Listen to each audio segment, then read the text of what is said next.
बात करते हैं आज के मैच की ड्रीम टीम की और आपके ड्रीम 11 टीम में किस किस प्लेयर को होना चाहिए, कौन कौन से प्लेयर आपको कंसिस्टेंस करने हैं, किस किस प्लेयर को रोटेट करना है। चलिए आते हैं विकेट कीपर सेशन में। तो दोस्तों इस सेशन से आगे बढ़ने से पहले सबसे पहले हम जान लेते हैं पिच रिपोर्ट क्या कहती है। आप देख रहे हैं ये दूसरा वेन्यू है जो Sydney show ground stadium Sydney है। तो ये वही ग्राउंड मैं आपको बताना चाहूँगा जिस पर अभी पिछले रिसेंटली मैच में 15 रन पर second inning team all out हुई थी। तो लगभग सिडनी का जो भी ग्राउंड है उसमें मोस्टली ऐसा ही होता है कि जो टीम पहले बैटिंग करती है वही विन करती है। लगभग ये होता है। या फिर आपने देखा होगा कि जैसे जैसे मैचेस जो हाई स्कोरिंग ग्राउंड है उस पर होते जाते हैं तो पिच धीरे धीरे स्लो होते चली जाती है। मतलब पहले जब मैच होगा तो 200 रन या 180 बनता है, तो धीरे धीरे 170 बनेगा, 160 बनेगा, फिर 150 बनेगा, 150 बनेगा, 150 और अबाउट इसी के एवरेज में स्कोर बनता रहता है। तो आप इस तरीके से समझिए कि एक फैक्ट और निकल कर आता है कि जब मैचेस होते रहते हैं तो ग्राउंड की रिपोर्ट धीरे धीरे स्लो होती चलती है, रन्स कम बनते हैं। तो सिडनी के ग्राउंड पर एक्सपेक्टेड है कि हो सकता है रन कम बने या फिर हो सकता है 160-70 के एवरेज में स्कोर हो सकता है। तो दोस्तों क्योंकि क्रिकेट अनिश्चितताओं खेला और हम सिर्फ संभावना व्यक्त कर सकते हैं और हमारी संभावना कितनी सटीक जाती है उसी के हिसाब से हम ग्रैंड लीग खेलते हैं। तो चलिए पिच रिपोर्ट तो आपको पता चल गई, लगभग सिडनी ग्राउंड में ऐसा ही होने वाला। अगर आपको पिच रिपोर्ट निकालनी है तो चैनल पर वीडियो पड़ा हुआ आप उसको देख सकते हैं, किसी भी मैच की पिच रिपोर्ट कैसे निकालें। और मैंने आपको बताया कि रिसेंटली 2 मैचेस का रिकॉर्ड देखा जाता है जो रिसेंटली हुए हैं। बाद के मैचों का रिकॉर्ड देखने से कोई मतलब नहीं होता है क्योंकि एक ही ग्राउंड पर कई पिचें होती हैं और अब तो रेडीमेड पिचें लाकर लगा दी जाती हैं। तो इसलिए जो रिसेंटली 2 मैचेस होते हैं या 3 मैचेस होते हैं बस उन्हीं का रिकॉर्ड देखा जाता है, उसी के अकॉर्डिंग जो है हम मैक्सिमम टीम बनाते हैं। और उसमें एक इम्पॉर्टेंट फैक्टर होता है प्लेयर परफॉर्मेंस, प्लेइंग 11 और उसके अकॉर्डिंग कौन सिलेक्टिंग परसेंट और कैप्टन वाइस कैप्टन। तो इन सबको ध्यान में रखते हुए अपनी टीम बनाते हैं, तब जाकर ग्रैंड लीग में बहुत ही अच्छी रैंक आने की संभावना रहती है। तो दोस्तों मेरा मानना है कि इस पिच पर भी जो टीम पहले बैटिंग करेगी वही टीम विन करेगी, मोस्टली चांसेस है। तो उसके अकॉर्डिंग प्लेयर परफॉर्मेंस के अकॉर्डिंग, प्लेयर सिलेक्शन के अकॉर्डिंग, सिलेक्टिंग परसेंट के अकॉर्डिंग और ग्रैंड लीग के अकॉर्डिंग हम जानेंगे हमारी टीम में कौन कौन से प्लेयर हो सकते हैं, हो सकता है ड्रीम टीम में बने। और आप अपना सिक्स सेंस इस टीम को बनाने के लिए ग्रैंड लीग टीम बनाने जरूर यूज करिए क्योंकि आप से ही आपके दिमाग से ही यूनिक टीम बन सकती है। तो चलिए आते हैं विकेट डिसीजन। आप देख रहे हैं मैंने मैथ्यू गैग सेलेक्ट किया है क्योंकि इनका सेलेक्टिंग परसेंट कम है और ये ओपन करने आते हैं। वहीं बाय डिफ़ॉल्ट मैक्सिमम टीमों में सैम बिलिंग्स होने वाले हैं क्योंकि इनका 70% काफ़ी है, ये बहुत ही अच्छे प्लेयर हैं, कभी 3 डाउन कभी 4 डाउन आते हैं और ये देखा जाए तो एक प्रकार से गेम फिनिशर ही है। तो लगभग जो चौथे 5वें नंबर का बैट्समैन होता है वह एक प्रकार का गेम फिनिशर ही होता है, तो आपको ध्यान में रखना है। और सेकेंड इनिंग में जब विकेट्स तेज़ी से गिरते हैं या फिर स्कोर काफ़ी फर्स्ट इनिंग में ज़्यादा हो जाता है तो सेकेंड इनिंग के चौथे 5वें बैट्समैन को मौका मिलता है, इसलिए वह इजीली ड्रीम टीम में आ जाते हैं। कैप्टन वाइस कैप्टन बनना ये उनके लिए काफ़ी मुश्किल काम होता है। तो बाय डिफ़ॉल्ट आप चाहें तो सैम बिलिंग्स को भी ले सकते हैं, लेकिन मैं ग्रैंड लीग खेल रहा हूं दोस्तों और मैं जो टेलीग्राम पर टीम शेयर करता हूं देख रहे हैं आप, मैंने जिस प्लेयर पर मुझे थोड़ा संभावित रहता है उस प्लेयर को मैं कट कर देता हूं।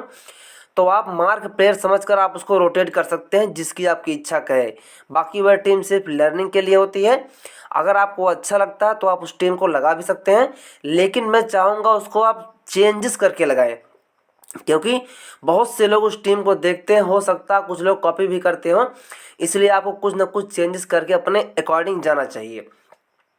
आप चाहे तो जिमी प्रिजन को भी ले सकते हैं, ये भी बहुत अच्छे बैट्समैन हैं, लेकिन मैं यहाँ से मैथ्यू गैग्स के साथ जाऊँगा या फिर आप चाहें तो सैम बिलिंग्स बाय डिफ़ॉल्ट जा सकते हैं, बहुत ही अच्छी पिक है, लेकिन मैं मैथ्यू गैग्स के जाऊँगा क्योंकि ये ओपन करने आते हैं, इनके पास पूरा पूरा मौका होता है और सिलेक्टिंग परसेंट काफ़ी कम है।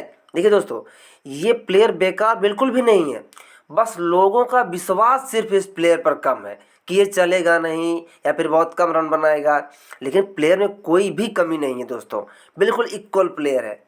चलिए आते हैं बैट्समैन सेक्शन में। अब आप देख रहे हैं मैंने एलेक्स हेल्स को अपनी टीम में लिया हुआ है, बाय डिफ़ॉल्ट 35% लोगों ने लिया है, तो मैं इनको टीम में लेने का बिल्कुल प्रयास करूंगा।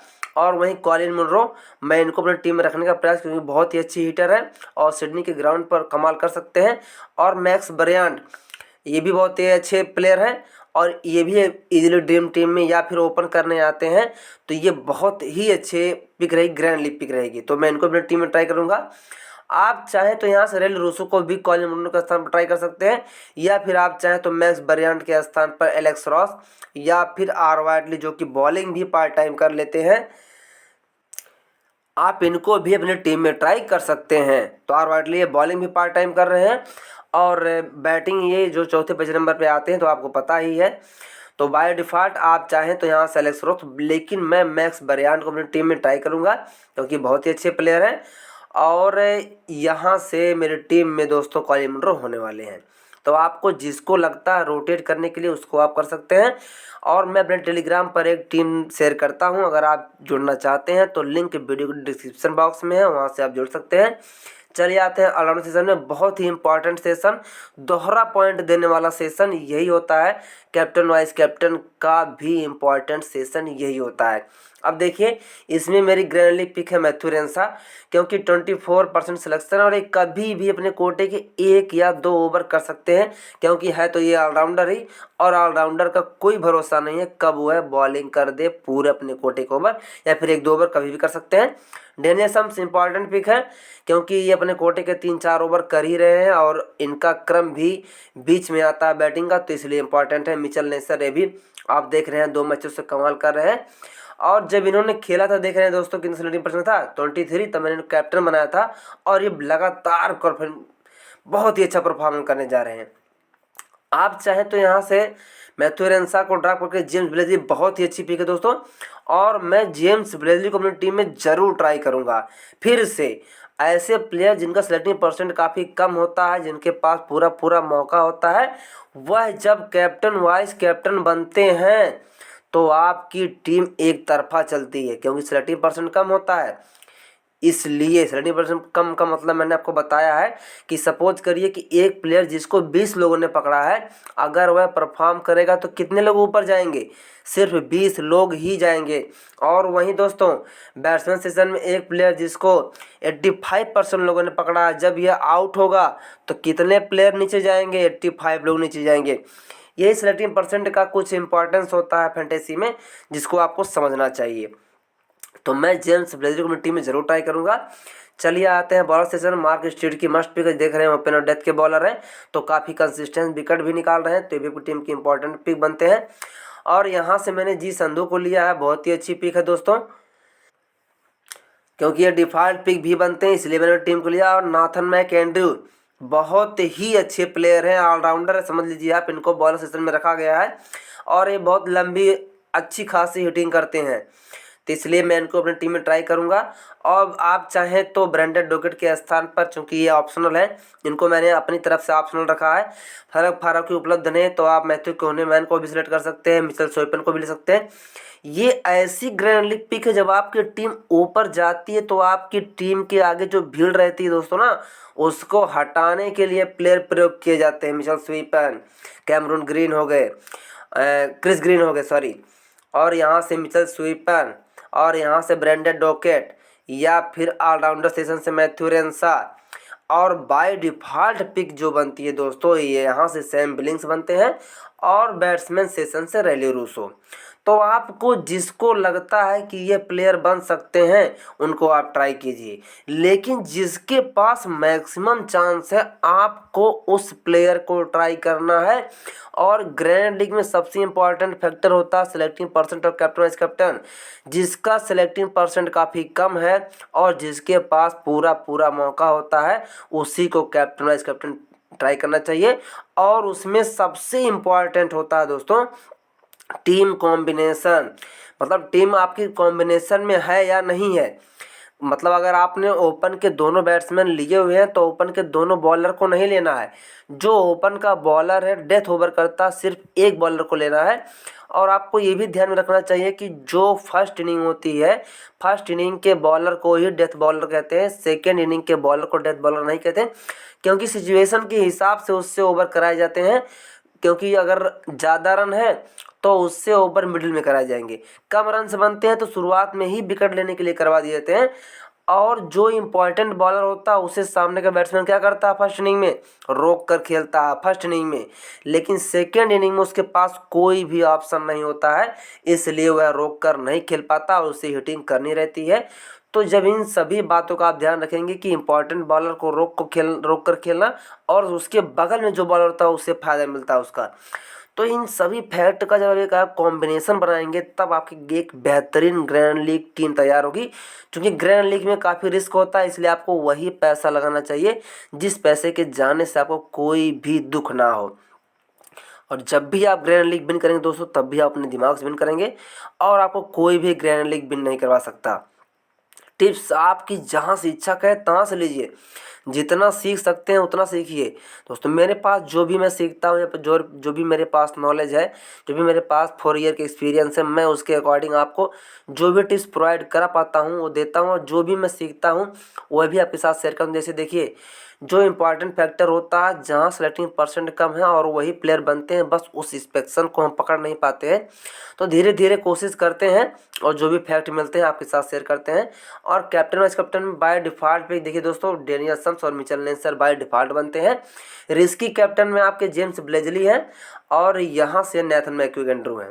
वाइस कैप्टन मार्क स्ट्रीट की, ये भी कैप्टन की अच्छी पिक है जी, संधू भी वाइस कैप्टन की पिक है।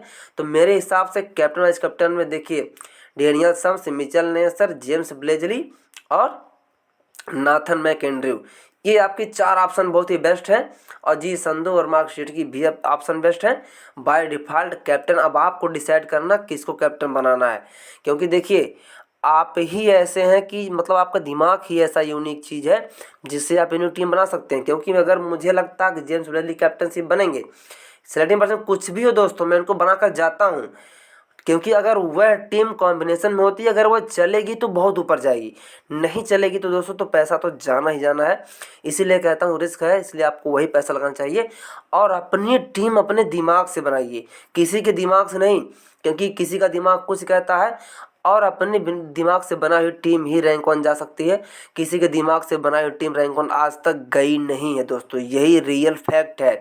इसीलिए मैं कहता हूँ आपको अपने दिमाग का प्रयोग करना चाहिए, क्योंकि आपका दिमाग इस यूनिवर्स में यूनिक है, उसी से बेहतरीन टीम बन सकती है। तो आपको जो लगता है कैप्टन बनेगा, जो प्लेयर लगता है नहीं चलेगा, कि कोई बेशक कहे हाँ ये प्लेयर चलेगा, बिल्कुल आप उसे मत ट्राई कीजिए। जब वही जो आपका दिल कहता है वही होता है तो आप पछताते हैं, कहते हैं काश मैंने ऐसा ना किया होता। और दोस्तों कभी कभी आप ऐसी टीम बनाकर रखते हैं और उसके बाद वो टीम क्या होती है, बहुत ही अच्छी परफॉर्म कर, लेकिन आप अंत समय तक चेंज कर देते हैं। तो क्योंकि फैंटेसी में ऐसा बहुत कुछ होता है, तब आप बाद में पछताते हैं कि ये मैंने क्या कर दिया, काश मैंने वही टीम बनाई होती। लेकिन दोस्तों मैं आपको बताना चाहूँगा, जब आप टीम एडिट करके डेडलाइन पार हो जाती है तब आपके बस में कुछ भी नहीं होता, सिवाय आप उसमें कुछ भी चेंजेस नहीं कर सकते। इसलिए आपको पछताना नहीं चाहिए। जो कुछ होता है दोस्तों, ये तो समझ लीजिए कि वह गॉडली पावर होती है, कहीं न कहीं वो उसको रोटेट करती है।